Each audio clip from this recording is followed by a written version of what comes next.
Bonjour à tous, bienvenue sur ma chaîne. Je vous retrouve aujourd'hui pour faire un tirage astrologique simplifié pour les Sagittaires, les personnes du signe du Sagittaire ou de l'ascendant. Donc, je vais commencer par voir un petit peu dans quelle énergie se trouvent les Sagittaires, donc en énergie yin et en énergie yang. Et je ferai le tirage astrologique simplifié avec l'oracle La Nuit Noire de l'âme pour connaître la tendance sur le mois de mai. Donc, alors, on commence. Alors, quelle est l'énergie? Alors, en masculin sacré, donc le masculin sacré peut être un homme ou une femme, c'est une énergie d'action. Alors, quelle énergie sur le mois de mai pour le masculin sacré? Quelle énergie pour le mois de mai pour le masculin sacré, les personnes d'ascendant ou du signe du Sagittaire? Mois de mai pour le signe du Sagittaire.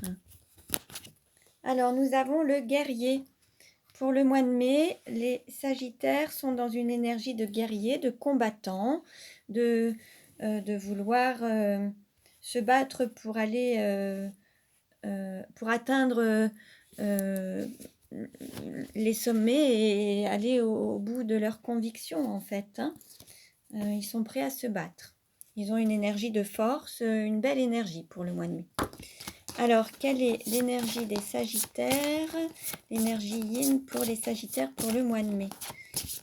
Quelle énergie pour le mois de mai pour l'énergie yin et Sagittaire? Sagittaire. Alors, nous avons la mer. Donc là, on va dire qu'il y a une énergie de protection. On est un petit peu sur la défensive aussi. Protéger ses enfants, protéger son intériorité, un petit peu une énergie très protectrice. Alors d'un côté, on a la personne qui est prête à se battre pour peut-être défendre ses convictions et l'autre personne qui est prête à se battre pour ses enfants ou pour sa famille ou ses proches en fait. Il y a une notion de protection et de se battre pour peut-être se protéger ou se défendre en tout cas. Bon, on va voir un petit peu ce que nous disent les cartes pour le mois de mai. Pour les Sagittaires, quelle est la tendance pour le mois de mai pour les Sagittaires? Quelle tendance pour le mois de mai pour les Sagittaires? Alors, je coupe. Alors, nous avons Noël et hiver. Bon, il y a quelque chose d'assez froid qui s'annonce. Il y a peut-être des conflits, peut-être des moments, une énergie un petit peu froide. En tout cas, on va voir un petit peu ce que ça nous dit. Alors, quelle carte représente le Sagittaire? Quelle carte représente le Sagittaire pour le mois de mai? Quelle carte? Nous avons le féminin sacré, l'énergie yin et la femme. Alors, il se peut que vous soyez une femme ou alors un homme d'énergie yin ou le féminin sacré pour les personnes qui sont dans une relation de flamme jumelle. Donc, prenez ce qui résonne en vous. Alors, quelle carte représente l'argent pour les Sagittaires? Nous avons tornade, tourbillon, force de l'univers. Bon, là, il se peut qu'il y ait encore quelques mouvements au niveau financier, quelque chose qui risque de vous perturber, de vous chambouler un petit peu. Peut-être que financièrement, sur le mois de mai, il se peut qu'il y ait encore quelques difficultés. Quelle carte représente le cours ou la formation? Alors, nous avons déclaration d'amour, demande en mariage. Là, l'idée, c'est peut-être d'apprendre à s'aimer et à unir ses forces intérieures, en fait. Peut-être que là, vous voyez, il y avait le féminin sacré, le masculin sacré. L'un était dans l'attaque, l'autre dans la défense. Et les deux unis sont vraiment en unité. Et peut-être que là, il faut associer les deux pour être en pleine unicité et apprendre à la fois à attaquer et à vous défendre dans l'amour, en fait, pour vous-même. Quelle carte représente la maison ou l'intériorité? Il y a les peurs. Donc, il se peut qu'il y ait beaucoup de peurs alors, à l'intérieur de vous qui se manifestent et qui s'exprimeront peut-être aussi chez vous. Ces peurs, voilà, c'est comme s'il y avait une forme de carapace, heu et l'envie d'attaquer et de défendre. On est toujours dans une sorte de protection, en fait, par rapport à l'attaque, à la défense. Il y a une forme de protection. Donc là, les peurs, se manifestent parce qu'il y a vraiment un besoin de protection et de sécurité. Quelle carte représente le cœur? Nous avons illusion, chimère et différence. Là, l'idée, c'est de sortir de ces illusions, peut-être sortir des peurs, hein, au niveau du cœur, sortir de certaines peurs. Peut-être également croire en ses rêves. euh, et puis,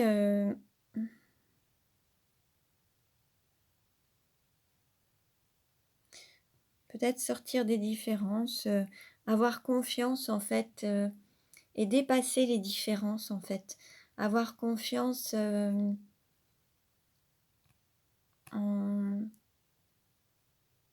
en se reconnectant à son cœur, en fait, vous aurez la justesse et la sérénité.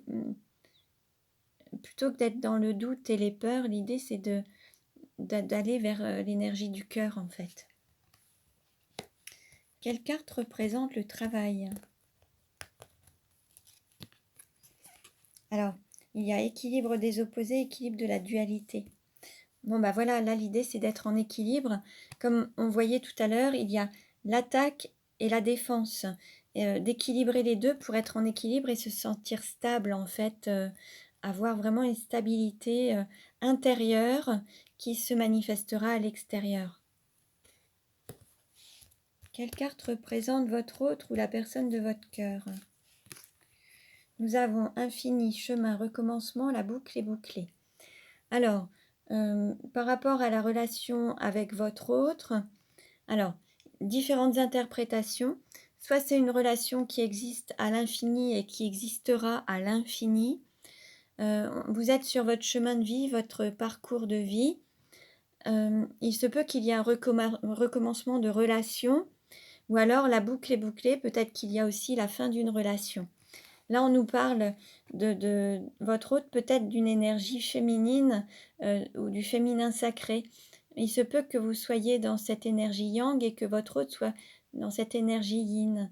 Et là, l'idée, c'est une relation par rapport à cette énergie yin ou alors avec une femme. Si vous êtes un homme, il se peut que ce soit une relation avec une femme ou alors il se peut que ce soit avec un homme mais d'une énergie féminine. Alors, quelle carte représente la sexualité? Nous avons départ, adieu et au revoir. Alors, il se peut qu'il y ait un éloignement, qu'il y ait une distance, qu'il n'y ait peut-être plus de sexualité sur ce mois de mai. Peut-être qu'il y a un départ, ce qui chamboule énormément en fait, hein, qui peut vous provoquer encore un chamboulement, des instabilités, des choses qui vous chamboulent.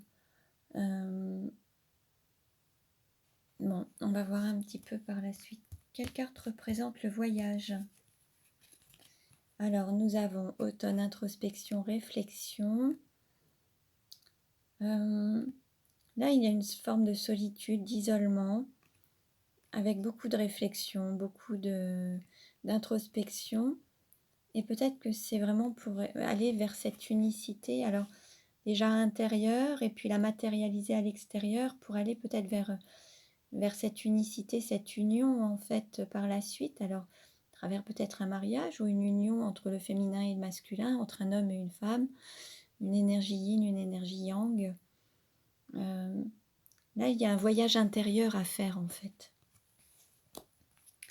Quelle carte représente la carrière? Nous avons joie, complicité, amusement, amour de jeunesse. Peut-être que là, l'idée c'est de se reconnecter à la joie, à l'insouciance en fait, à retrouver une forme d'amusement, de retrouver la joie de vivre. Et retrouver un équilibre dans votre vie, à travers, dans tous les domaines de votre vie, que vous puissiez avoir de la joie et sortir des peurs en fait. C'est comme si certains ou certaines avaient peur d'être heureux. Et là, l'idée, c'est de s'y reconnecter. Quelle carte représente les amis ou l'entourage? Alors, nous avons tourment, relation triangulaire.